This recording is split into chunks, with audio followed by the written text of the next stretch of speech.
নমস্কার। কথায় কথায় কথামৃত অনুষ্ঠানের 458তম পর্বে আপনাদের স্বাগত। আপনারা এই অনুষ্ঠান দেখছেন প্রাণারাম বাংলা ইউটিউব চ্যানেলে, যেখানে সপ্তাহের প্রত্যেক দিন সম্প্রচারিত হয় এই কথায় কথায় কথামৃত অনুষ্ঠানটি। শুরুর সময় থাকে রাত্রি 9টা, আর কোষ্ঠীপাথর প্রাণারাম ইউটিউব চ্যানেলে প্রত্যেক সপ্তাহের শনিবার সম্প্রচারিত হয় শ্রী শ্রী মায়ের কথা। শুরুর সময় থাকে সন্ধে 6টা। এই অনুষ্ঠানে শ্রী শ্রী রামকৃষ্ণ কথামৃততে আজকে আমরা প্রবেশ করব নতুন একটি দিনে এবং শুনব শ্রীরামকৃষ্ণের অমৃত কথা। প্রবেশ করব শ্রী শ্রী রামকৃষ্ণ কথামৃততে, যার সূচনায় কথামৃতকার শ্রীযুক্ত মহেন্দ্রনাথ গুপ্ত বা শ্রীম বা মাস্টার মহাশয় উদ্ধৃত করেছেন, তব কথামৃতং তপ্ত জীবনং কবিভিরীহৃতং কল্মষাপহং শ্রবণমঙ্গলং শ্রীমদাততং ভুবি গৃণন্তি ইয়ে ভূরিদা জনাঃ। শ্রীরামকৃষ্ণ সেই পূর্ব পরিচিত ঘরে বিশ্রাম করিতেছেন। রাত 8টা, সোমবার 16ই ভাদ্র, শ্রাবণ কৃষ্ণা ষষ্ঠী, 31শে অগস্ট 1885।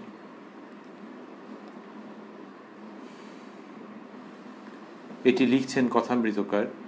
সেই পূর্ব পরিচিত ঘর মানে শ্রীরামকৃষ্ণের সেই ঘর যেটির কথা তিনি কতবার বিবৃত করেছেন, লিখেছেন শ্রী শ্রী রামকৃষ্ণ কথামৃততে। ঠাকুর শ্রীরামকৃষ্ণের কাছে মাস্টারমশাই প্রথম গিয়ে উপস্থিত হয়েছেন 1882 ফেব্রুয়ারি মার্চ মাসের দিকে, আর এটি 1885 মাঝামাঝি হয়ে গেছে। এর মধ্যে বহুবার তিনি কথামৃততে এই ঘরের কথা লিখেছেন, সেই জন্য সেই পূর্ব পরিচিত ঘর। আর ভক্তদেরও মনে হয় যে ঘরটি বিভিন্ন দিক দিয়ে যেন পূর্ব পরিচিত।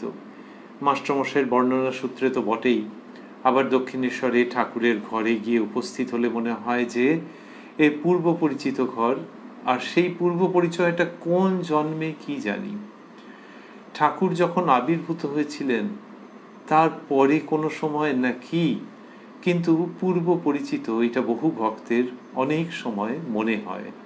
সেই পূর্ব পরিচিত ঘরের কথাই মাস্টারমশাই বলছেন।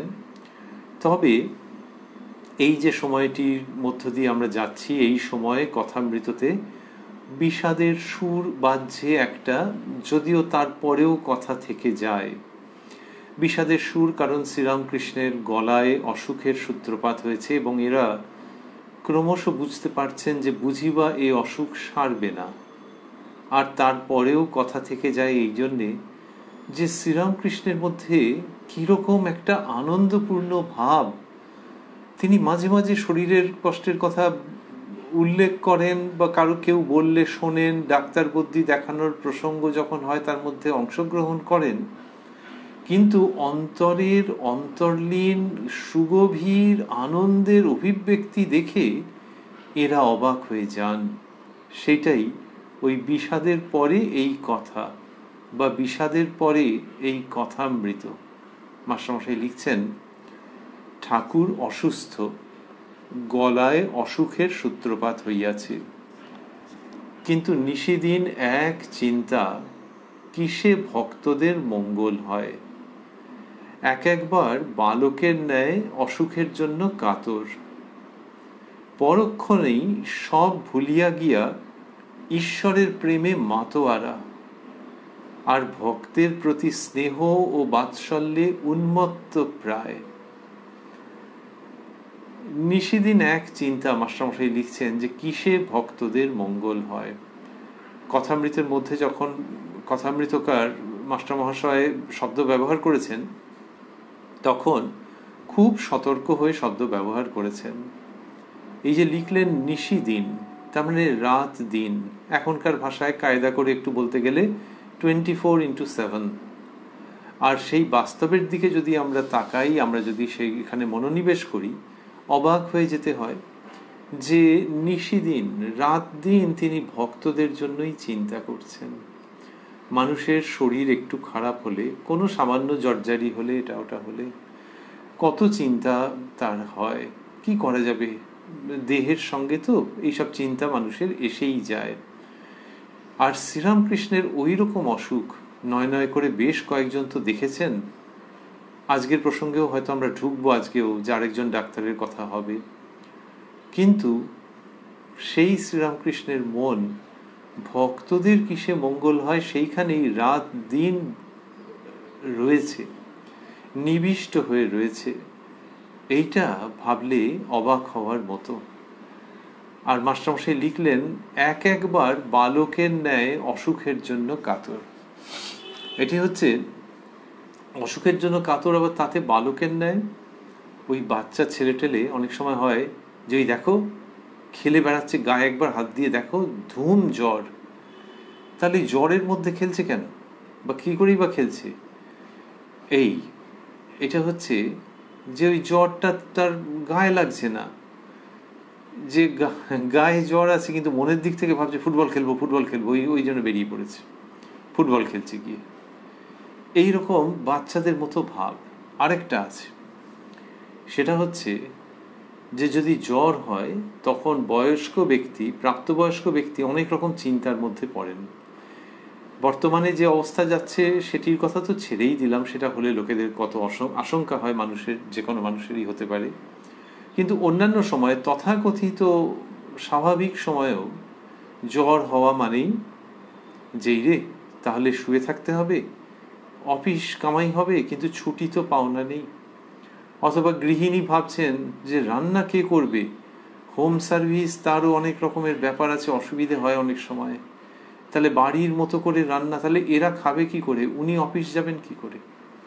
তাহলে যিনি রান্না করছেন, যিনি রান্না করে অফিস বেরোচ্ছেন, যিনি খেয়ে অফিস বেরোচ্ছেন, যিনি ছাত্র বা ছাত্রী ভাবছেন যে কালকের মধ্যেই সাবমিট করতে হবে, কিন্তু এখন যা অবস্থা তাতে পারবো কি, এই যে অতিরিক্ত দুশ্চিন্তা, সেটা কোথা থেকে? সেটা বর্তমান থেকে নয়, সেটা হচ্ছে ভবিষ্যৎ থেকে। গৃহিণী ভাবছেন যে ওদের কি হবে, ভবিষ্যৎ। ভদ্রলোক ভাবছেন যে যদি জ্বরটা না কমে আর কালকেও যেতে না পারি, এদিকে ছুটি নেই, ভবিষ্যৎ। এই ভবিষ্যতের চিন্তাগুলো অন্যায্য নয়, অপ্রাসঙ্গিক নয়। বা ছাত্র বা ছাত্রী ভাবছেন যে কালকের মধ্যে যদি সাবমিট করতে না পারি, কিন্তু ভবিষ্যৎ। বালক বা বালিকা ওইভাবে ভবিষ্যৎকে ভাবে না, ওর ভবিষ্যতের কোনো চিন্তাই নেই। বাচ্চা বড়রা বলেন যে এখন এই বয়সটা হচ্ছে ও খুব আনন্দের, বুঝলে, ভবিষ্যতের চিন্তা নেই, কি চাকরি করতে হবে, কি করতে হবে, অমুক তুসুক সংসারের, এই বয়সটা আনন্দের। তাহলে ভবিষ্যতের চিন্তা নেই, এদিকে গায়ে জ্বর, বাবু ফুটবল খেলতে বেরিয়ে গেছেন। এই যে অবস্থাটা, সেই বালক বধ শ্রীরামকৃষ্ণের। এবং মাঝে মাঝে অধৈর্য হচ্ছেন। ওই বাচ্চাও মাঝে মাঝে এসে কি হলো, একটুখানি শুয়ে পড়লো, চোখটা ভার হয়ে এসছে, তখন বুঝতে পারছে তো যে শরীরটা খারাপ হয়েছে, একটু মাকে জড়িয়ে ধরে শুলো, ওমা আবার স্প্রিংয়ের মতো লাভ মেরে খেলতে চলে গেল।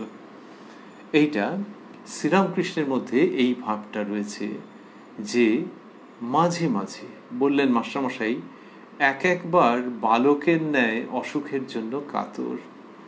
কি সুন্দর একটি মধুর অবস্থার বর্ণনা একটি মাত্র বাক্যে, এবং তার পরের বাক্যে অন্য জায়গায় প্রসঙ্গটা ওই প্রথম বাক্যটিকে স্পর্শ করে অন্য জায়গায় উত্তীর্ণ হচ্ছে, উড়ে যাচ্ছে যেন। তার পরের বাক্যেই বলছেন, যতটা শুনেছি আমরা, তার ওই যে একবার বালকের ন্যায় অসুখের জন্য কাতর, তার পরের বাক্যেই বললেন, পরক্ষণেই সব ভুলিয়া গিয়া ঈশ্বরের প্রেমে মাতোয়ারা।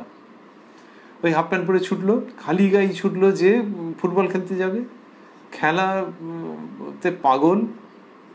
ইনিও লীলায় পাগল। এই পাগলের মতো এই শব্দটি মাস্টারমশাই একটু বাদেই ব্যবহার করেছেন। তাই ইনিও পরক্ষণেই সব ভুলিয়া গিয়া ঈশ্বরের প্রেমে মাতোয়ারা, ভগবানের প্রেমে। আচ্ছা, একটু আগে যে বললেন যে নিশিদিন এক চিন্তা কিসে ভক্তদের মঙ্গল হয়, ও দুটোই একসঙ্গে ঘটছে।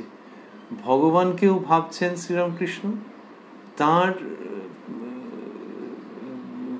লীলা কীর্তন করছেন, সংকীর্তন হচ্ছে, আবার ভক্তদের জন্যও ব্যস্ত হচ্ছেন। তিনি বলতেন ভক্তি ভক্ত লয়ে থাকা। তাহলে ভক্তি মানে ঈশ্বরের জন্য নিবেদিত তাঁর ভক্তি, ভক্তদের মধ্যে প্রকাশিত ভক্তি, এই সব নিয়ে থাকা, আর ভক্ত। তাহলে ভক্তির প্রসঙ্গ এবং ভক্তের সান্নিধ্য, এই সব নিয়ে সান্নিধ্য শব্দটা কি হলো ঠিকঠাক? ভক্ত সঙ্গ, যেভাবেই বলা হোক না কেন, শ্রীরামকৃষ্ণের এই ভাব যে ওই ভক্তি, ঈশ্বর স্মরণ আর ভক্তদের সঙ্গে থাকা, এইসব মিলিয়ে মিশিয়ে হচ্ছে আস্বাদন। কোথায় তাতে শরীর খারাপ? এই শ্রীরামকৃষ্ণের অপূর্ব ভাব যে ভক্তদেরকে নিয়ে তিনি এরকম ভাবতে চাইছেন। এই তো অবতরণ, যে অবতরণ যখন করছেন, সে রামচন্দ্র বনে বাজারে ঘুরে বেড়াচ্ছেন। সহজ জীবন কি? এমনিতে সিনেমা কি সিরিয়াল করলে দেখতে বেশ ভালো লাগে, সুন্দর পোশাক আশাক আর বনের সিনারি দেখতে পাওয়া যাচ্ছে। কত লোক সেটা দেখেন, তাদের মনের মধ্যে হয়তো ভক্তিভাবেরও উদ্রেক হয়। আবার বাস্তবের দিক থেকে যদি ভাবা যায়, যে বনের মধ্যে ঘুরছেন স্ত্রীকে নিয়ে এবং ভাইকে নিয়ে, বেশ সাংঘাতিক ডেঞ্জারাস ব্যাপার তো। শ্রীরামকৃষ্ণ গলার ওই অসুখ নিয়ে বেঁচে রয়েছেন, এবং এই বেঁচে থাকা অন্য রকম, সেইটা মাস্টারমশাই দেখাচ্ছেন। যে মাঝে মাঝে একটুখানি বাচ্চাদের মতো কাতর হচ্ছেন, কিন্তু তারপরেই পরক্ষণেই সব ভুলিয়া গিয়া ঈশ্বরের প্রেমে মাতোয়ারা। এইটা শ্রীরামকৃষ্ণের এইরকম হচ্ছে, ঈশ্বরের প্রেমে তিনি একবারে, তার যেন জগৎ ভুল হয়ে যাচ্ছে ভগবানের প্রেমে। ওই যে প্রেম, ঈশ্বরের প্রেম, এইটাকে যদি ভক্তদের এখানে নিয়ে এসে কেউ এরকমভাবে বলেন যে তিনি মানুষের মধ্যেই ঈশ্বর দর্শন করছেন, ওইটা সত্যের কাছাকাছি পৌঁছচ্ছে। কিন্তু শ্রীরামকৃষ্ণের জীবন দেখলে যেটা বোঝা যায়, যে মানুষকে তো তিনি ভালোবেসেছেন, মানুষের জন্য অবতরণ তার সবই, কিন্তু তার মধ্যেও যারা ভক্ত, ভক্ত মানে কি ওর ভক্ত তা কেন, ভগবানের ভক্ত, ঠাকুরকে ভক্তি করেন, রামচন্দ্রকে করেন, শ্রীকৃষ্ণকে করেন, অন্যান্যদের করেন, বাড়িতে যে গৃহদেবতা আছে তাকে করেন, ভক্তির ভাব। এই ভক্তির ভাবটা থাকলে তার প্রতি বিশেষভাবে শ্রীরামকৃষ্ণের মনটি থাকে। ফলে এখানে যখন বলা হচ্ছে যে ভক্তদের জন্য তার এরকম চিন্তা, তখন ঈশ্বর প্রেমে যিনি মাতোয়ারা থাকেন, তিনি এই মানুষের মধ্যেও বিশেষ করে যারা ভগবানের ভাবে ভাবিত, সে সাকার নিরাকার যেদিক দিয়েই হোক না কেন, অধ্যাত্মভাবে যারা ভাবিত, তাদেরকে নিয়ে তার আনন্দ বিলাস, বিশেষ করে সকলের জন্যে তার করুণা, আর এদেরকে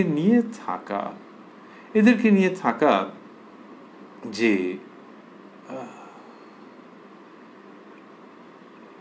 আনন্দ করে। বই হয়েছে God lived with them, ভগবান তাদের সঙ্গে থেকেছেন।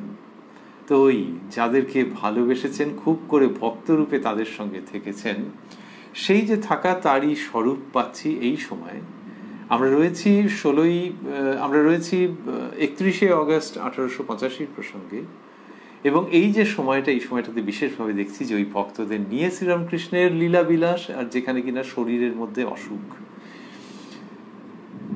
পরক্ষণেই সব ভুলিয়া গিয়া ঈশ্বরের প্রেমে মাতোয়ারা, আর ভক্তের প্রতি স্নেহ ও বাৎসল্যে উন্মত্ত প্রায়। এটি বললেন মাস্টারমশাই, ভক্তদের প্রতি স্নেহে ও বাৎসল্যে, বাৎসল্য শব্দটি দিয়েছেন। তো শ্রীরামকৃষ্ণের মধ্যে ওই ভাব। তিনি অন্যত্র বলেছেন ভক্তির কথা, যে ভক্তি কারোর হলে কিরম হয় জানো, ভগবান তার পেছন পেছন ঘোরে। বলেছেন যে যেরকম বৎসের পিছনে গাভী ধায়, বাছুর সে যাচ্ছে টকবক টকবক করতে করতে, আর পা গুলো এখনো স্টেডি হয়নি, কোন দিকে না কোন দিকে চলে যাচ্ছে, আর তার পেছন পেছন গাভী মাতা যাচ্ছেন, তার যেন দুটো চোখে করুণা ভরা। আরে আমি কি তোর মতো পারি, এই যেন ভাবটা। আর সে টকবক টকবক করতে করতে এদিক ওদিক করতে করতে চললো, গাভী মাতা তার পেছন পেছন যাচ্ছেন। এই যে ভাবটা, সেইটা হচ্ছে নাকি শ্রীরামকৃষ্ণ বোঝাচ্ছেন যে ভক্তের প্রতি ভগবানের ওইরকম হয়। কি অসাধারণ একটি অনন্ত ব্যাপী ভক্তির নিবিড় উচ্চারণ। যে ভক্তির যদি কারুর হয়, ভক্ত যদি হয়, সে যেদিকেই যাক না কেন টকবক টকবক করে, তার মানে হচ্ছে যে ঠিক পথে বেপথে যেদিকেই যাক না কেন, বিপথে ঠিক সুপথে যেদিকেই যাক না কেন, ওই দেখো ভগবান তার পেছন পেছন যাচ্ছেন। বাকিটা অনুমানের বিষয়, ভরসার বিষয়, শক্তির বিষয়, যে ভগবানের দৃষ্টি তার সঙ্গে সঙ্গে থাকছেন এবং উনি ওকে থেকে ছেড়ে যেতে পারছেন না, ওকে রক্ষা করবেন, কিন্তু সেই রক্ষা করার যে সত্তা তার থেকেও বড় হয়ে যাচ্ছে প্রেমের সত্তা, যে ওকে ছেড়ে থাকতে পারছেন, ওর পেছন পেছন পেছন পেছন যাচ্ছেন। গলায় ওই রকম অসুখ যার, তিনি কি হয়েছে, ভক্তের প্রতি স্নেহ ও বাৎসল্যে উন্মত্ত প্রায়। এই ভগবান, তিনি ভক্তকে শুধু অনুসরণ করছেন না, তার প্রতি স্নেহে এবং বাৎসল্যে উন্মত্ত প্রায়, পাগলের মতো। মাস্টারমশাই যখন এইসব শব্দ ব্যবহার করছেন, নিশিদিন আগে বলেছেন, এখন বলছেন উন্মত্ত প্রায়, ওজন করে বসানো শব্দ, যে পাগলের মতো। আচ্ছা দেখো দেখিনি মানুষটার, লোকে কিরকম বলে, নাওয়া খাওয়া নেই, ওই সব করছেন, যে কে এসেছে, আচ্ছা অমুক কি একবার আসবে, তুমি একবার গিয়ে ওকে খবর দিও। ওরে বাবা, আপনার তো শরীর খারাপ, আপনার বেশি কথা বলা উচিত নয়। আর ওরা আসবে তো, ওরা নিজের প্রয়োজনেই আসবে, বলে চুপ, আমার প্রয়োজন। এই শ্রীরামকৃষ্ণের ভাব। তাহলে লোকে কি বলবে, যে ও বাবারে, ভক্ত ভক্ত করে পাগল। অনেক সময় লোকে থাকে অ্যাডমায়ারার করে পাগল। অ্যাডমায়ারার এসে কি করবে, সেলফি তুলবে, পোস্ট করবে সোশ্যাল মিডিয়াতে, আবার ভালো ভালো খাবার নিয়ে আসবে, করবে নানান রকম। হতে পারে যে অ্যাডমায়ার করে, আবার সঙ্গে সঙ্গে এইসবও আনে, নানান রকম জিনিস। এখানে তা নয়। এই যারা অ্যাডমায়ার করেন, যাদের জন্য উনি পাগল, উন্মত্ত প্রায়, তারা সেলফিও তোলে না, তারা খাবার দাবার কি আনবে, তাদের ওই যে আসা যাওয়ার যে খরচা, সেই বাড়ি থেকে অনেক সময় হয় না। শ্রীরামকৃষ্ণ নহবতে পাঠিয়ে দেন মা শারদার কাছে, যে কিছু দিয়ে দিতে, কিছু খাওয়াতে, নিজে কিছু দিয়ে দিলেন, যে ওরে পয়সা করি আছে, কি করে এলি, কিভাবে যাবি, সেই তার জন্য ব্যস্ত। তাহলে অন্য কেউ যদি অ্যাডমায়ারের জন্য ব্যস্ত হয়, সে হবে, কিন্তু এই ব্যস্ততা, এই উন্মত্ত ভাব অন্যরকম। ঠাকুর বলছেন ঈশ্বরের জন্য অহৈতুকী ভক্তি। এই দেখা যায় তার জীবনে, এই অন্তরঙ্গ ভক্তদের জন্য তার আবার অহৈতুকী আকর্ষণ, কোনো কারণ খুঁজে পাওয়া যায় না। আর তাদের তো এখন পুরোপুরি যে হয়ে গেছে, পুরো অবস্থা লাভ হয়েছে তাও নয়, অনেকের অনেকটা পথ যেতে বাকি। কিন্তু ওই যে ভক্ত, তো আর কম বয়সী ছেলে, তারপরে ভক্ত ছেলে, এর জন্য আমি অল আউট যাব, আমাকে কেউ স্টপ করতে পারবে না, এই শ্রীরামকৃষ্ণের ভাব। সেই রকম এক ভক্তের কথা আসছে, যার সম্পর্কে ঠাকুর শ্রীরামকৃষ্ণ বলেছেন যে ঈশ্বর কোটি, যার বাড়ির থেকে অনেক বাধা আছে, যে ঠাকুরের কাছে আসা নিয়ে কি করবে, বাড়ির লোক কি সবসময় বুঝতে পারে, কিন্তু ঠাকুরের মন খুব পড়ে থাকে তার জন্য, এবং অনেকবার তার কথা বলেছেন। বিগত কয়েকটি দিনে আমরা পেয়েছি কথামৃততে, মাস্টারমশাই লিখছেন, এখানে রয়েছি আমরা 31শে অগাস্ট 1885 প্রসঙ্গে। মাস্টারমশাই লিখছেন, 2 দিন হইল গত শনিবার রাত্রে শ্রীযুক্ত পূর্ণ পত্র লিখিয়াছেন, আমার খুব আনন্দ হয়, মাঝে মাঝে রাত্রে আনন্দে ঘুম হয় না। ওই পূর্ণচন্দ্র ঘোষ ঠাকুর বলছেন ঈশ্বরকোটি, তা তিনি পত্র লিখেছেন। পত্র, উত্তর কলকাতায় থাকেন তো, দক্ষিণেশ্বর থেকে 6-7 কিলোমিটার মতো দূরত্ব। তাহলে পত্র লিখেছেন কেন, ওই আর কি, যে আশায় বাধা আছে, চিঠি দিয়েছেন, এবং সেই চিঠিতে লিখছেন আমার খুব আনন্দ হয়, মাঝে মাঝে রাত্রে আনন্দে ঘুম হয় না, এটি লিখেছেন। ঠাকুর পত্র পাঠ শুনিয়া বলিয়াছিলেন, কেউ পড়েছিলেন আর কি, ঠাকুর পত্র পাঠ শুনিয়া বলিয়াছিলেন, আমার গায়ে রোমাঞ্চ হচ্ছে, ওই আনন্দের অবস্থা ওর পরে থেকে যাবে, দেখি চিঠিখানা। পত্রখানি হাতে করে মুড়ে টিপে বলিতেছেন, অন্যের চিঠি ছুঁতে পারি না, এর বেশ ভালো চিঠি।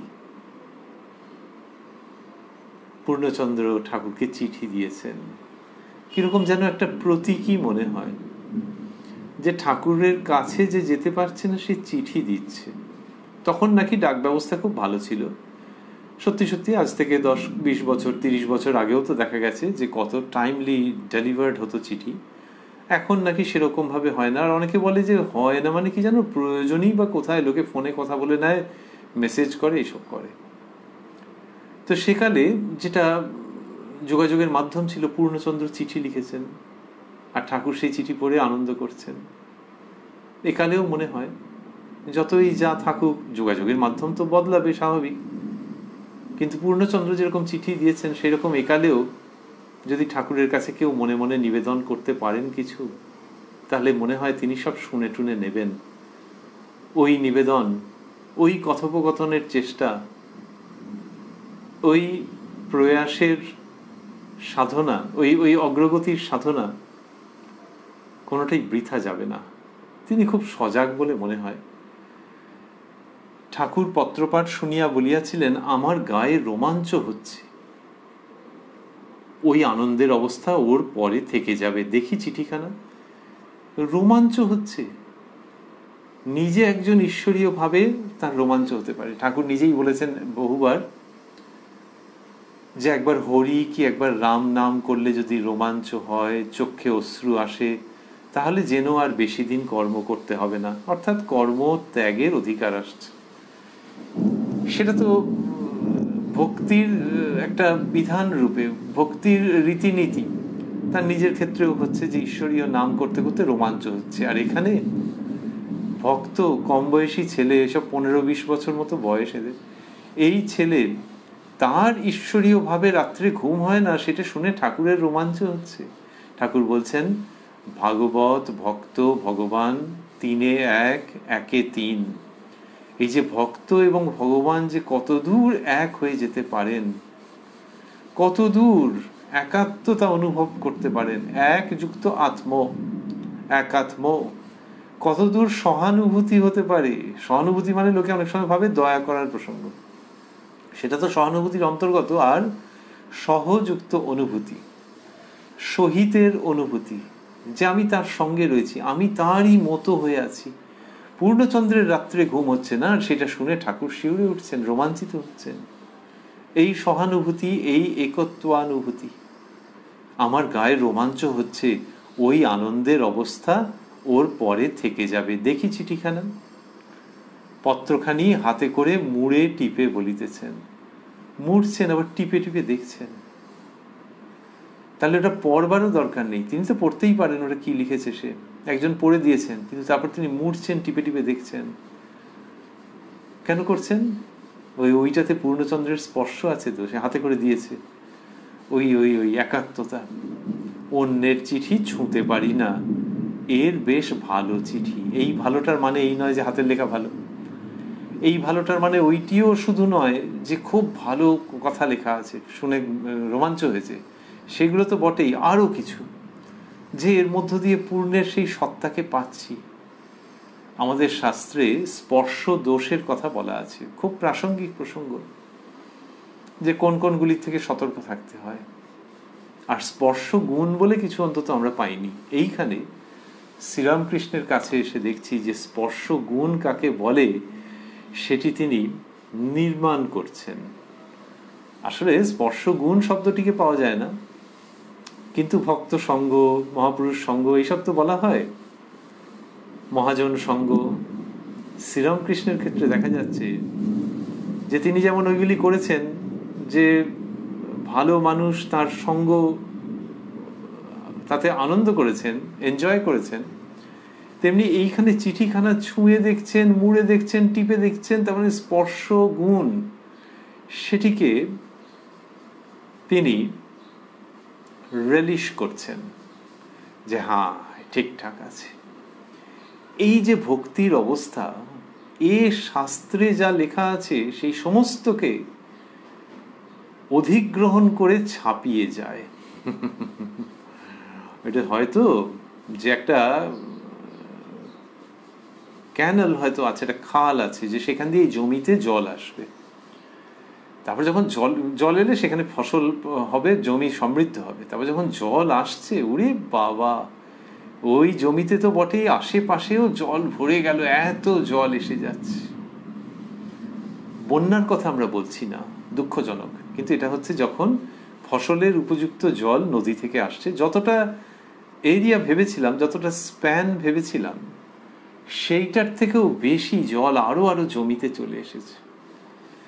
শ্রীরামকৃষ্ণের জীবন হচ্ছে ভক্তি মার্গ যা চায় সেইটা যেন পুরোটা ফিড করছেন, আবার করে আরো ছাপিয়ে যাচ্ছে, এরকম মনে হয়। ভক্তির দিক থেকে যা যা চাহিদা থাকতে পারে, চাহিদা মানে ওই আর কি, যে একটি জীবন থেকে তো আসছে, নতুন করে আবার জীবন থেকে উপাদান আসছে। যেই দেখো ভক্তির ক্ষেত্র শাস্ত্র যদি বলা হয় তাহলে সেটা তো শুষ্ক, এমনিতে লেখা আছে কোথাও, অন্তর্নিহিত ভাবের প্রসঙ্গ আলাদা। কিন্তু এই যে ভক্তির ক্ষেত্র, সেইখানে শ্রীরামকৃষ্ণের কথামৃত এসে সেটাকে পরিপূর্ণ করে দিচ্ছে, দিয়েও যেন আরো আরো কিছু যেন সেটি কন্ট্রিবিউট করছে, তার অবদান থেকে যাচ্ছে।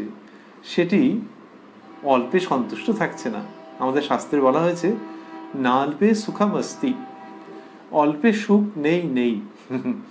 এই যে ভঙ্গি, শ্রীরামকৃষ্ণ যখন ভক্তি ধারা ঢেলে দিচ্ছেন তখন এটি হতে দেখা যাচ্ছে। এবং এখানে পূর্ণচন্দ্রের চিঠিটাকে নিয়ে হাতের মধ্যে নিয়ে রিলিশ করছেন। ওয়্যার ইজ পূর্ণচন্দ্র?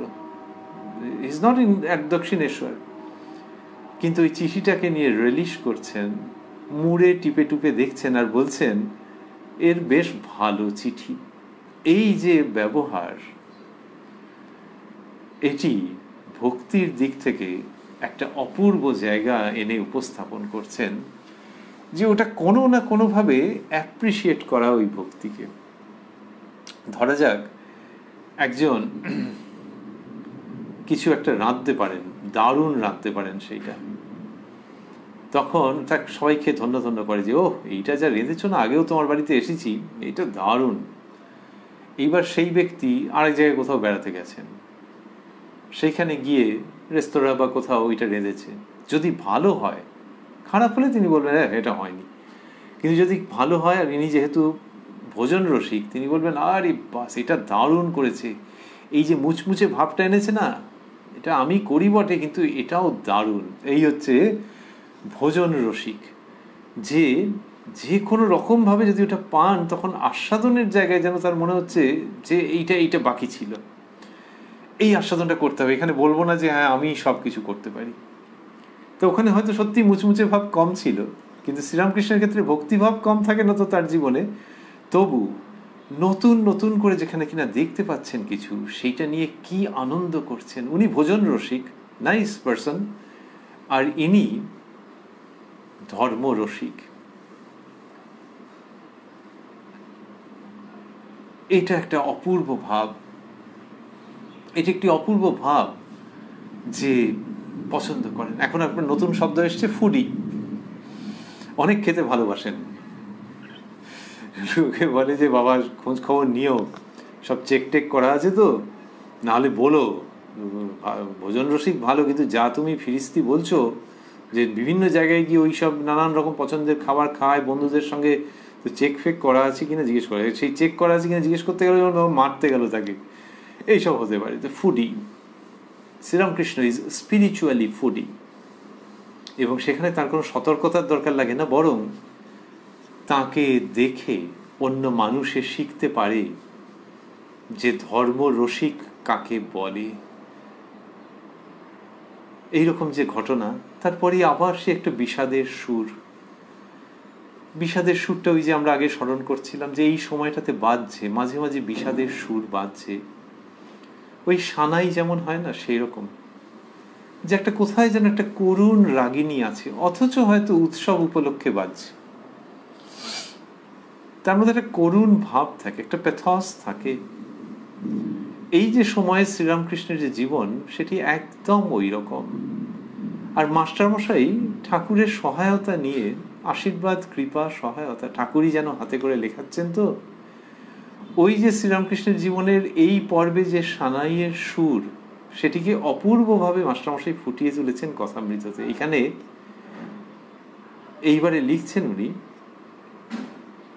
সেই রাত্রে একটু শুইয়াছেন, হঠাৎ গায়ে ঘাম, শয্যা হইতে উঠিয়া বলিতেছেন আমার বোধ হচ্ছে এ অসুখ সারবে না।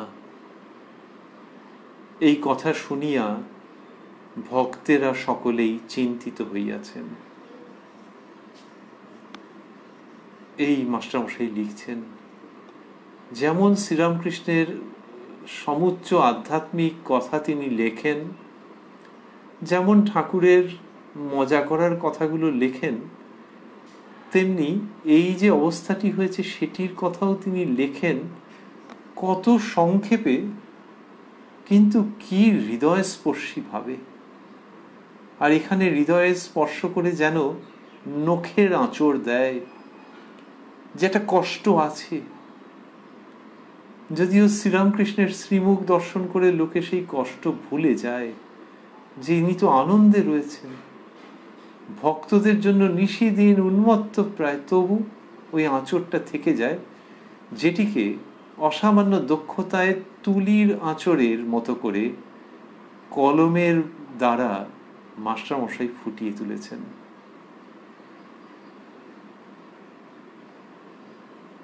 এই কথা শুনিয়া ভক্তেরা সকলেই চিন্তিত হইয়াছেন। তারপরেই বলছেন, শ্রী শ্রী মা ঠাকুরের সেবা করিবার জন্য আসিয়াছেন ও অতি নিভৃতে নবতে বাস করেন। ঠাকুরের সেবার জন্য মা মাঝে মাঝে আসেন, সেই আনন্দ সংবাদ আমরা পাচ্ছি কথামৃততে। ওই জন্যই বলছিলাম যে একদম নহবত যেমন বাজে, সানাইয়ের সুর যেরকম, সেই রকম ভাবেই কথামৃতের এই উপস্থাপন। আর এখানে নহবতে যিনি থাকেন সেই জগন্মাতা শারদামণির কথা। শ্রী শ্রী মা ঠাকুরের সেবা করিবার জন্য আসিয়াছেন ও অতি নিভৃতে নবতে বাস করেন। মাস্টারমশাই লিখছেন নবত, অতি নিভৃতে নবতে বাস করেন। এই যে অতি নিভৃতে করেন, এটি মাস্টারমশাই জানেন আর কি, কিন্তু অন্যেরা জানতেই পারেন না। সেটা লিখছেন, নবতে তিনি যে আছেন ভক্তেরা প্রায় কেহ জানিতেন না। এমনও হতে পারে যে তিনি নিজেও জানতেন না, পরে হয়তো জেনেছেন, কারণ এখানে তো বলেননি যে আমি জানি। একটি ভক্ত স্ত্রীলোকও কয়দিন নবতে আছেন। একটি ভক্ত স্ত্রীলোক, তারপর বন্ধনীর মধ্যে দিয়েছেন গোলাপ মা। একটি ভক্ত স্ত্রীলোকও কয়দিন নবতে আছেন। তিনি ঠাকুরের ঘরে প্রায় আসেন ও দর্শন করেন। এখন এই জায়গাতে বন্ধনীর মধ্যে দিয়েছেন একটি ভক্ত স্ত্রীলোক, বন্ধনীর মধ্যে গোলাপ মা। বন্ধনীর মধ্যে কেন? যদি লিখতেন যে গোলাপ মাও কয়েকদিন নবতে আছেন, আর তিনি তো ভক্ত, সে তো জানাই আছে। এর আগে গোলাপ মায়ের কত প্রসঙ্গ এসছে, শোকাতুরা ব্রাহ্মণী লেখা আছে। আমরা ভেবেছি হ্যাঁ সেটিও, আবার শোকোত্তীর্ণা ব্রাহ্মণীও তিনি। তো তার কথা লিখলেই হতো যে গোলাপ মা কয়েকদিন নবতে আছেন। যে এর আগে যে ঠাকুরের প্রসঙ্গ আসছে, তো ওইরকম একটা উচ্চ স্তরে চলে গেছে প্রসঙ্গ। তারপরেই মায়ের প্রসঙ্গ এলো, শ্রী শ্রী মা ঠাকুরের সেবা করিবার জন্য আসিয়াছেন ও অতি নিভৃতে নবতে বাস করেন। নবতে তিনি যে আছেন ভক্তেরা প্রায় কেহ জানিতেন না। গোলাপ মাও কয়েকদিন নবতে, এইটা মাস্টারমশাই করছেন না, যে তারপরেই এনার কথাটা ওইটা আনছেন না। ওই মায়ের প্রসঙ্গ যখন হচ্ছে তখন যে উচ্চতাটা আছে ওইটার মধ্যে মাস্টারমশাই যেন মনে হচ্ছে একটু লিঙ্গার করতে চাইছেন, একটু থাকতে চাইছেন। সেই জন্য ওই যে মা নবতে তিনি যে আছেন ভক্তেরাও প্রায় কেহ জানিতেন না, একটি ভক্ত স্ত্রীলোক, ওই ভক্ত স্ত্রীলোক এইভাবে প্রসঙ্গটার মধ্যে আসছেন যাতে কোনো জার্ক না আসে। অডিও ভিজুয়াল মাধ্যমে জার্কের প্রসঙ্গ থাকে, একটা দৃশ্য থেকে আরেকটা দৃশ্য তুট করে এমনভাবে এডিটিংটা বাজে হলো যে ওরকমভাবে কেটে গেল, জার্ক হলো। একটা প্রসঙ্গ থেকে আরেকটা প্রসঙ্গ, একটা দৃশ্যের পর একটা দৃশ্য, ভিজুয়ালি কোনো জার্ক নেই, কিন্তু কন্টেন্টের দিক থেকে জার্ক আছে। যে একটা শুনছিলাম সেখান থেকে তুম করে একটাতে চলে এলো। এই মাস্টারমশাই কথামৃতের মধ্যে এমনভাবে করেছেন যাতে স্পিরিচুয়াল জার্ক না কোনো থাকে। যখন কেউ পড়ছেন, অন্তত মাস্টারমশাই নিজের দিক থেকে এইটা মনে হয়েছে বহুবার। এইখানে লিখলেন, একটি ভক্ত স্ত্রীলোকও কয়েকদিন নবতে আছেন, আর বন্ধনীর মধ্যে গোলাপ মা। এই বন্ধনীর মধ্যে থাকলে অনেক সময় একটু কম গুরুত্ব হয়। তাহলে গোলাপ মা, প্রণব মা মাস্টারমশাইয়ের কাছেও। এর আগে আমরা দেখেছি মাস্টারমশাই তার পায়ের ধুলো নিতে যাচ্ছেন, কিন্তু তা সত্ত্বেও এখানে শ্রী শ্রী মায়ের কথার পর এইরকম সুন্দর করে গ্র্যাজুয়াল একটা ট্রানজিশনে নিয়ে আসছেন। কয়েকদিন নবতে আছেন, তিনি ঠাকুরের ঘরে প্রায় আসেন ও দর্শন করেন। এবার ঠাকুর সব দিক ভাবেন আর কি, যে মায়ের কাছে রয়েছেন গোলাপ মা, এটির নানান দিক আছে। দক্ষিণেশ্বরে খরচের ব্যাপার আছে, তো ঠাকুরকে সামান্য তার যেটুকুনি খরচ সেটা কে দেবে? মন্দির কর্তৃপক্ষ কি দিচ্ছেন, অন্য ভক্তরা যে আসছেন তারা দিচ্ছেন দিচ্ছেন আর ঠাকুরের খুবই সাধারণ জীবনযাত্রা, কিন্তু তিনি এইসব সম্পর্কে খুব সচেতন থাকতেন যে কে কি খরচা করছে, কোনো জায়গায় যেন প্রয়োজনের বেশি খরচ না হয়। তো শ্রী শ্রী মায়ের ক্ষেত্রেও তাই, তিনি ঠাকুরের সেবার জন্য এসেছেন, কিন্তু ওই খরচটা আবার গোলাপ মা রয়েছেন 10 দিন ধরে। মাস্টারমশাই লিখছেন, গোলাপ মা রয়েছেন কদিন ধরে, এইবার ঠাকুর বলছেন, মাস্টারমশাই লিখছেন, ঠাকুর তাহাকে পরদিন রবিবারে বলিতেছেন, ঠাকুর তাহাকে পরদিন রবিবারে বলিতেছেন, মানে সম্ভবত পরের রবিবার, না, ওই রবিবার দিনকে বলেছেন ঠাকুর। এটি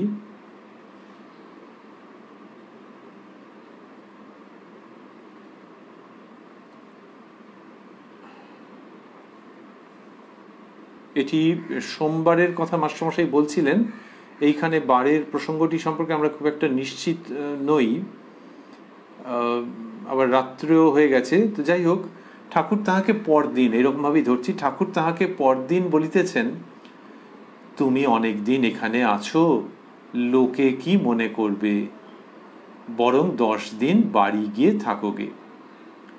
মাস্টার এই সমস্ত কথা শুনিলেন, তাই যে লোকে কি মনে করবে, বরং 10 দিন বাড়ি গিয়ে থাকোগে। তাহলে দক্ষিণেশ্বরের দিকটা আছে, গোলাপ মায়ের সংসার রয়েছে, দুঃখের সংসার কিন্তু আছে বাগবাজারে। তো সেই সমস্ত দিকটা বিবেচনা করে, সেই সমস্ত দিকের কথা ভেবে ঠাকুর বলছেন, বরং 10 দিন বাড়ি গিয়ে থাকোগে, এটা বললেন। তারপরে ওই পরের দিনের প্রসঙ্গ হচ্ছে, মাস্টারমশাই লিখছেন, আজ সোমবার, ঠাকুর অসুস্থ রহিয়াছেন, রাত প্রায় 8টা হইয়াছে। ঠাকুর ছোট খাটটিতে পেছন ফিরিয়া দক্ষিণ দিকে শিয়র করিয়া শুইয়া আছেন। তাহলে ছোট খাটটি আমরা জানি যেটা একটু নিচু, যে তক্তপোষ, দক্ষিণ দিকে মুখ করে, তার মানে হচ্ছে ঠাকুরের ছবি, তার শ্রীপট এখন যেখানে রাখা থাকে ওইখানটিতে মাথা করে পেছন ফিরিয়া দক্ষিণ দিকে শিয়র করিয়া শুইয়া আছেন। গঙ্গাধর সন্ধ্যার পর কলিকাতা হইতে মাস্টারের সহিত আসিয়াছেন। গঙ্গাধর মানে উত্তরকালে যিনি শ্রীমৎ স্বামী অখণ্ডানন্দজি মহারাজ। গঙ্গাধর সন্ধ্যার পর, এই মহালয়া তিথিতে তার পূর্ণ জন্মতিথি, গঙ্গাধর সন্ধ্যার পর কলিকাতা হইতে মাস্টারের সহিত আসিয়াছেন। তিনি তাহার চরণ প্রান্তে বসিয়া আছেন। ঠাকুর মাস্টারের সহিত কথা কহিতেছেন। এইরকম ঘটছে যে শ্রীচরণের কাছে গঙ্গাধর বসে আছেন, শ্রীযুক্ত গঙ্গাধর, আর ঠাকুর মাস্টারমশাইয়ের সঙ্গে কথা বলছেন। এইবার এই কথার মধ্যে আবারও ভক্তদের প্রসঙ্গ চলে আসছে, কম বয়সী ভক্তদের প্রসঙ্গ চলে আসছে। মাস্টারমশাই লিখছেন,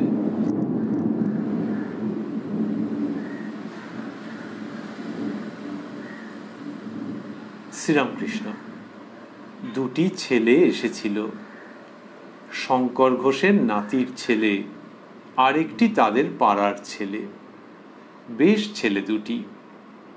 শঙ্কর ঘোষের নাতির ছেলে বলতে বন্ধনীর মধ্যে মাস্টারমশাই দিলেন সুবোধ, আরেকটি তাদের পাড়ার ছেলে বন্ধনীর মধ্যে ক্ষীরোদ। এই সুবোধ, শ্রীযুক্ত সুবোধ, ইনি উত্তরকালে শ্রীমৎ স্বামী সুবোধানন্দজি, এর কথা বললেন। শঙ্কর ঘোষের নাতির ছেলে আরেকটি তাদের পাড়ার ছেলে, অর্থাৎ যথাক্রমে শ্রীযুক্ত সুবোধ ও ক্ষীরোদ।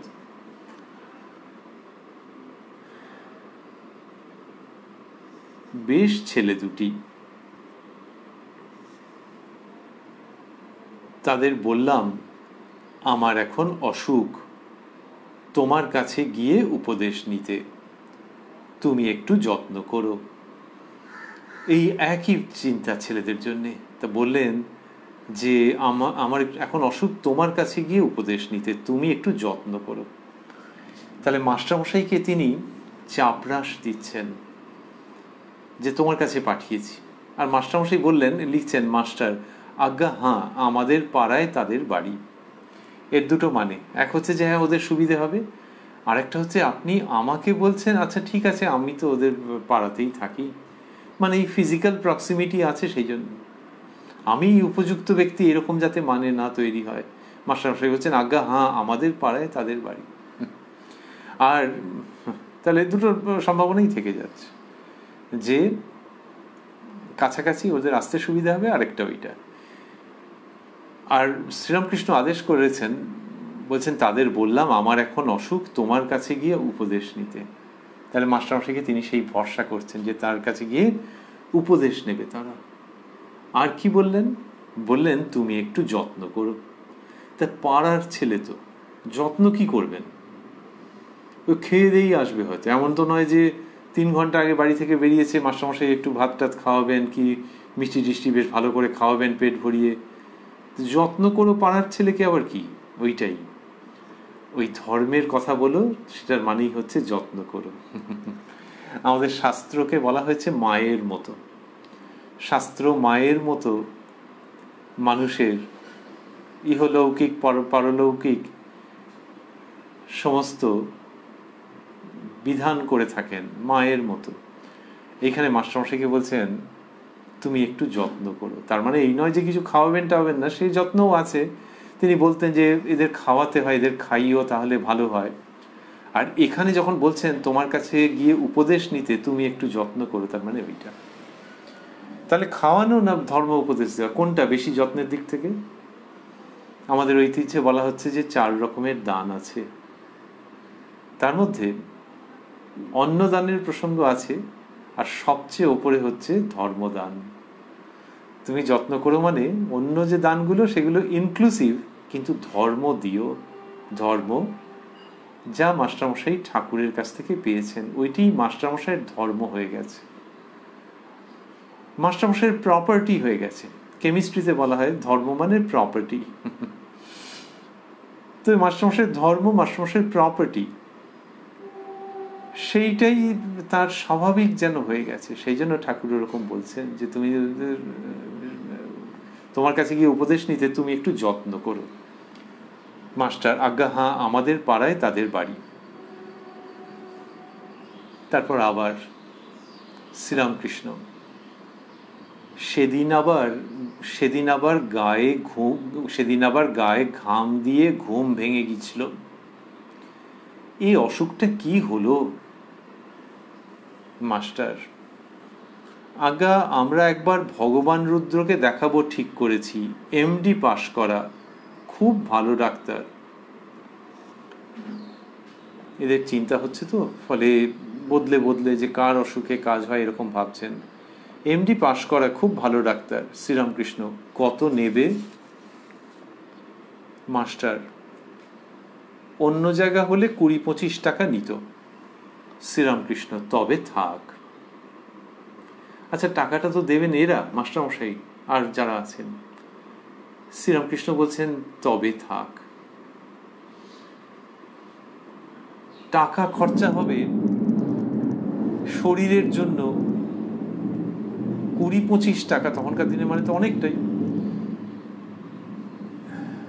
তখনকার দিনে অনেক টাকা মানে 20-25 টাকা মানে এখন কত হাজার টাকা, সেই হিসেবে শুধু নয়, এখনকার দিনেও যদি শ্রীরামকৃষ্ণকে ভাবা যায়, এখন তো আর 20-25 টাকা ভিজিট হবে না, কিন্তু এখন যেটা হবে সেটা শুনে উনি একই কথা, ওইটা হচ্ছে মনোভাব যে এতগুলো টাকা দিয়ে আনতে হবে না। তাহলে ওই অর্থে ওরকম ভাবে খরচ করবে কেন, ব্যয় করবে কেন? আর হচ্ছে এই শরীরটার জন্য, আমার জন্য না, দরকার নেই। এই শরীরটাকে চিরকাল থাকবে, এই সব মিলিয়ে ভাব। বলছেন তবে থাক। এটা প্রায় আদেশের মতো করেই তো বলছেন, তবে থাক, যে অতগুলো টাকা দিয়ে করতে হবে। থাক বললে হবে? শুনবেন এরা? মাস্টারমশাই লিখছেন, মাস্টার আজ্ঞা আমরা হদ্দ 4-5 টাকা দেব। আমরাটাকে হয়তো মাস্টারমশাই দেবেন। এই যে একটু আগে বললেন যে ভগবান রুদ্র খুব ভালো ডাক্তার, এমডি পাশ করা, হয়তো উনিই বিয়ার করবেন সানন্দে, আবার অন্যরাও হতে পারেন, জানি না, কিন্তু বলছেন আমরা হদ্দ 4-5 টাকা দেব। তার মানে আপনার ওইটা নিয়ে ভাবতে হবে না, ওই 20-25 থেকে 4-5-এ নিয়ে এসেছেন, একেবারে ডিভাইডেড বাই 5। তো ঠাকুরকে কিছুতেই ব্যস্ত হতে দেবেন না, কিছুতেই এদেরকে নিবৃত্ত করতে দেবেন না। শ্রীরামকৃষ্ণ, আচ্ছা এই রকম করে যদি একবার বলো, দয়া করে তাকে দেখবেন চলুন। এখানকার কথা কিছু শুনে নাই, ওই ব্যস্ত হয়ে আছেন। এবং ওটা এই পর্যন্ত যে ঠাকুর শ্রীরামকৃষ্ণ ত্যাগী, তিনি ঈশ্বরের প্রসঙ্গ নিয়েই থাকেন, অন্য কিছু ভাবেন না। এই সব কথা জানলে যদি টাকা কম নেয়, কার টাকা না, ওই মাস্টারের টাকা আর যে ভক্তরা দেবে তাদের টাকা। সেখানে এই এক্সটেন্ট পর্যন্ত যাচ্ছেন, বলছেন এখানকার কথা কিছু শুনে নাই, সেজন্য সেটার জন্য ডাক্তার কম নেবে আলাদা করে তা না, কিন্তু ভক্তদের এইটা। আর I don't want this expenditure centred around my body, এই হচ্ছে ভাবটা। তো সেখানে বলছেন যে এখানকার কথা কিছু শুনে নাই। মাস্টার বোধ হয় শুনেছে, একরকম কিছু নেবে না বলেছে, তবে আমরা দেব, কেননা তাহলে আবার আসবে। মাস্টারমশাই এই লৌকিক জায়গা থেকে বলছেন যে যদি একেবারে না করেন আর আমরাও যদি সেটা মেনে নিই, তারপর যদি উনি পরের বার ভাবেন যে একটা চক্ষু লজ্জার ব্যাপার, তার থেকে যাবো না, আজকে আমার কাজ আছে, হে আজকে যেতে পারছি না, এইসব যদি বলেন, তাই আমরা আমাদের দিক থেকে দেব। মানে ডাক্তারেরও সম্মান রক্ষা হচ্ছে, আর ওই আশঙ্কাটাও নিবৃত্ত হচ্ছে যে মানুষটা এইরকম একটা এম্বারাসমেন্টের মধ্যে পড়ে গিয়ে আবার যদি না আসেন টাসেন। শ্রীরামকৃষ্ণ, নিতাইকে আনোস তো সে বরং ভালো। নিতাইকে মাস্টারমশাই তারপর বন্ধনীর মধ্যে দিয়েছেন ডাক্তার। নিতাইকে আনো তো সে বরং ভালো, আর ডাক্তাররা এসেই বা কি করছে, কেবল টিপে বাড়িয়ে দেয়, ওই জিপ টিপ দেখে তো কষ্ট হয়।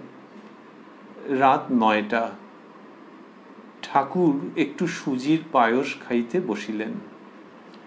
খাইতে কোনো কষ্ট হইল না, তাই আনন্দ করিতে করিতে মাস্টারকে বলিতেছেন, একটু খেতে পারলাম, মনটায় বেশ আনন্দ হলো। কি বলবো আমরা, এই যে আনন্দ হচ্ছে, ওই বাচ্চাদের মতো স্বভাব একেবারে। উনি তো ভক্ত ভক্তি এইসব নিয়ে মেতে থাকেন, আর এই শরীরের কথা মাঝে মাঝে মনে পড়ে, আর এখন বলছেন একটু বেশ খেতে পারলাম, একটু আনন্দ হলো। কিন্তু আবারও যে শরীর নিয়ে যদি চিন্তা থাকতো, তাহলে ভক্তদের নিয়ে অত সব কথাবার্তা কখনো হয়? তাহলে শরীরের দিকে যে মাঝে মাঝে মনটা আসছে, এটা আচ্ছা তিনি তো ভগবান, তাহলে এরকম হচ্ছে কেন? এই দেবমানবের লীলা এই জায়গাটাতে বিশেষভাবে দেখতে পাওয়া যাচ্ছে। লীলা বললে অনেক সময় একটু দূরের দূরের মনে হয়, একটু টেকনিক্যাল মনে হতে পারে, কিন্তু খুব ভালোবাসায় ভগবান আসছেন মানুষকে দেখাতে যে এরকমও জীবন হয়, বুঝলে? এই ভঙ্গিটা তো, তিনি কি কোনো রুলিং জারি করছেন, হুইপ জারি করছেন যে এরকমই করতে হবে? কিন্তু এরকমও হয় জানো, যে শরীরের কষ্ট এসব আছে, আরও কত রকমের সাংসারিক ব্যাপার শ্রী মায়ের ক্ষেত্রে দেখা যায়, কিন্তু তার মধ্যে থেকে মনকে আনন্দপূর্ণ রাখা যায় তাকে স্মরণ করে। সেই তিনি কে জানো? যার যাকে ডাকতে ভালো লাগে। এই যে ডেমনস্ট্রেশন, এই ডেমনস্ট্রেশনটা, এই প্রদর্শনটা সার্থক হবে কখন? যখন যিনি বলছেন তিনি একদম মানুষের মতো হবেন। তার যদি গা থেকে জ্যোতি ঠিকরে বেরোয়, বিভূতি থাকে, তার লোকে তো ধারে কাছে ঘেঁষবে না, দূর থেকে সাষ্টাঙ্গ প্রণিপাত করবে। কিন্তু তিনি মানুষের মতো একদম মানুষটি হয়ে, শ্রীশ্রীমা বলছেন যে উফ, আম্বাতে জ্বলে গেলাম, ঠাকুরের এইসব কষ্ট হচ্ছে, কখনো কখনো খুব গরম করছে, একটু কুলপি খেতে ইচ্ছে করছে, এইটি যার হচ্ছে, সেই তিনি দেহাতীত আনন্দের কথা বলছেন এবং সেইখানে মগ্ন হয়ে যাচ্ছেন। সুতরাং দেহের জায়গাটা let it happen as it happens with ordinary mass of people.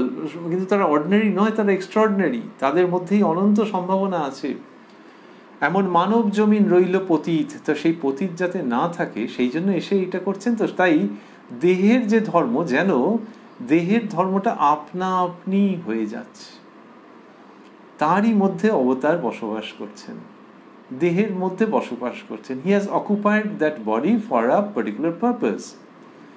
এবার দেহের মধ্যে তিনি বসবাস করছেন। এবার দেহটা তার ধর্ম যেমন সেরকম হচ্ছে, মাথার চুল যদি কমে যাওয়ার হয়ে যাচ্ছে, গায়ের রং যদি তামাটে হয়ে যাওয়ার যাচ্ছে, দাঁত যদি নড়নড় করে তাহলে করছে, দেহের ধর্ম যেরকম সেরকম ভাবে হচ্ছে। কিন্তু দেহি যিনি, তিনি আলাদা।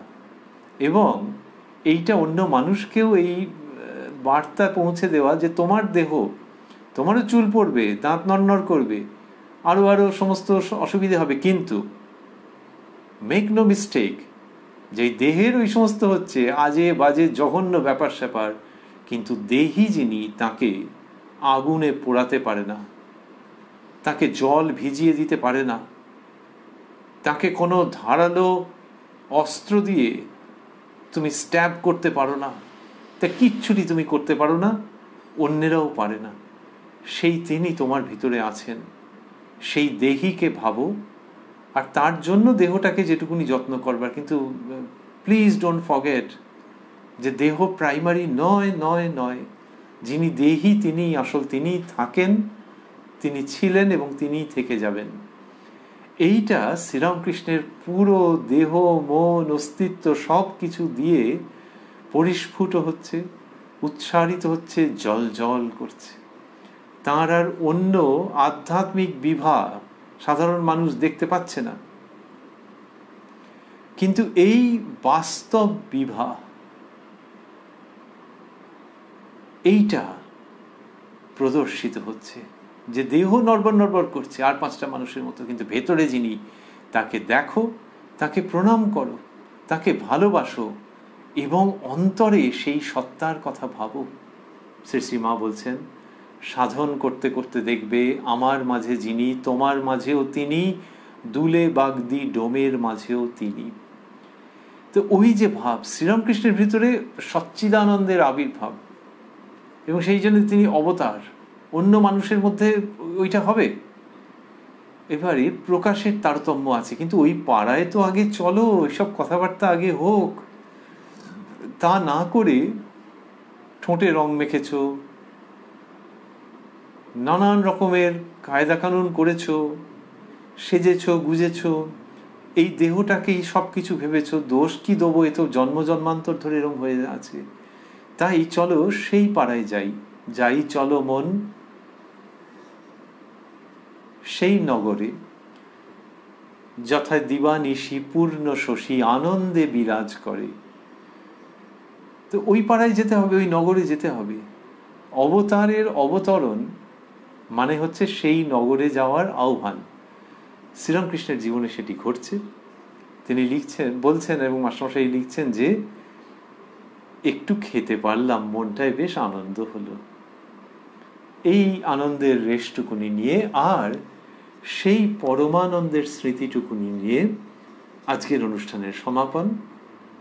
আমরা রয়েছি উদ্বোধন কার্যালয়ে প্রকাশিত শ্রী শ্রী রামকৃষ্ণ কথামৃতের 906 পৃষ্ঠায়, এবং আজকের অনুষ্ঠানে পুরোটাই আমরা ছিলাম 31শে অগস্ট 1885 প্রসঙ্গে, যেটি মাস্টারমশাই লিখেছেন। এবং সেখানে আমরা পেয়েছি শ্রীরামকৃষ্ণের গলার অসুখের কথা বিভিন্ন সময় এসেছে, আর ভক্তদের জন্য তিনি যে প্রেমে উন্মত্ত প্রায়, সেই কথা মাস্টারমশাই লিখেছেন ঈশ্বরীয় প্রেমে এবং ভক্তদের প্রতি স্নেহ বাৎসল্যে। শ্রীযুক্ত পূর্ণচন্দ্রের চিঠি নিয়ে শ্রীরামকৃষ্ণের কি আনন্দ, সেই প্রসঙ্গ আমরা পেয়েছি। গোলাপ মায়ের প্রতি ঠাকুরের একটি বাস্তব নির্দেশ। তারপরে দেখেছি যে মাস্টারমশাইকে ঠাকুর বলেছেন যে সুবোধ আর ক্ষীরোদ, এদের তিনি বলেছেন যে মাস্টারমশাইয়ের কাছে গিয়ে উপদেশ নিতে। আর ওই ডাক্তার কে আসবেন এটি নিয়ে মাস্টারমশাইয়ের সঙ্গে কথা হয়েছে। ঠাকুর তার স্বভাবসিদ্ধ সংকোচ ব্যক্ত করেছেন, ও আমরা শেষ করতে করতে দেখলাম যে তিনি একটু সুজির পায়েস গ্রহণ করেছেন, গ্রহণ করতে পেরেছেন এবং মনটাতে বেশ আনন্দ হয়েছে, এটি বলছেন। আর শেষ করতে করতে ওই কথাটি আমাদের মনে পড়ছে, ঠাকুর রয়েছেন, শরীর খারাপ কিন্তু মন অন্যরকম, মাস্টারমশাই রয়েছেন, আর ঠাকুর বলছেন যে ওই দুটো ছেলে এসেছিল, তাদেরকে বলেছি তোমার কাছে গিয়ে উপদেশ নিতে, তুমি একটু যত্ন করো। তো শ্রীযুক্ত সুবোধ এবং ক্ষীরোদকে মাস্টারমশাই যত্ন করেছেন, তো নিশ্চয়ই বোঝা যায় অনুমানে। আর আমাদের ভাবতে ইচ্ছে করে যে হাতে প্রচণ্ড ব্যথা, নিউরালজিক পেন, এখন বলা হয় নিউরাল পেন, সেইটি নিয়েও মাস্টারমশাই কথামৃত রচনা করেছেন। শেষের দিকটাতে কি প্রচণ্ড ব্যথা, হাতে কিছুতেই কমতে চায়নি। সে গরম সেঁক নিচ্ছেন, এ করছেন ও করছেন, সে হাতের প্রচণ্ড ব্যথা, তার মধ্যে দিয়ে এখন তো কত রকমের ব্যবস্থা হয়েছে লেখার ইত্যাদি। সবসময় যে হাতে করে লিখতে হবে তা নয়, আরও কত পদ্ধতি আছে, কিন্তু মাস্টারমশাই হাতে করে লিখছেন। তো শুধু লেখা নয়, বই ছাপা হবে, তার প্রুফ আসছে, সেই প্রুফ রিডিং করতে হচ্ছে, প্রুফ কারেকশন করতে হচ্ছে, আর হাতে এরকম প্রচণ্ড ব্যথা। সেইটির মধ্যে দিয়ে ওই মায়ের ঠাকুরের দিব্য উপস্থিতিতে আশীর্বাদে তিনি কথামৃত রচনা করলেন। সেই কথামৃত আমরা অধ্যয়ন, মনন, পারস্পরিক আলোচনা করছি, তারই মধ্যে আমরা রয়েছি আর ভাবছি যে ঠাকুর বলেছেন তো, মাস্টারমশাইয়ের মধ্য দিয়ে এটা পুরোপুরি রূপায়িত হয়েছে। শ্রীযুক্ত সুবোধ, শ্রীযুক্ত ক্ষীরোদ, তাদের দেহাবসান হয়েছে, তাদের মধ্যে একজন সন্ন্যাসী হয়েছেন।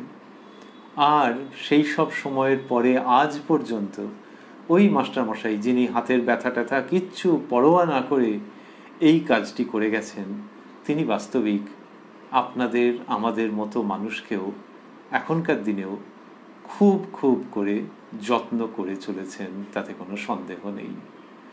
ওং নিরঞ্জনং নিত্যম অনন্ত রূপং ভক্তানুকম্পা ধৃত বিগ্রহং বৈ ঈশাবতারং পরমেশমিড্যং তং রামকৃষ্ণং শিরসা নমামহ।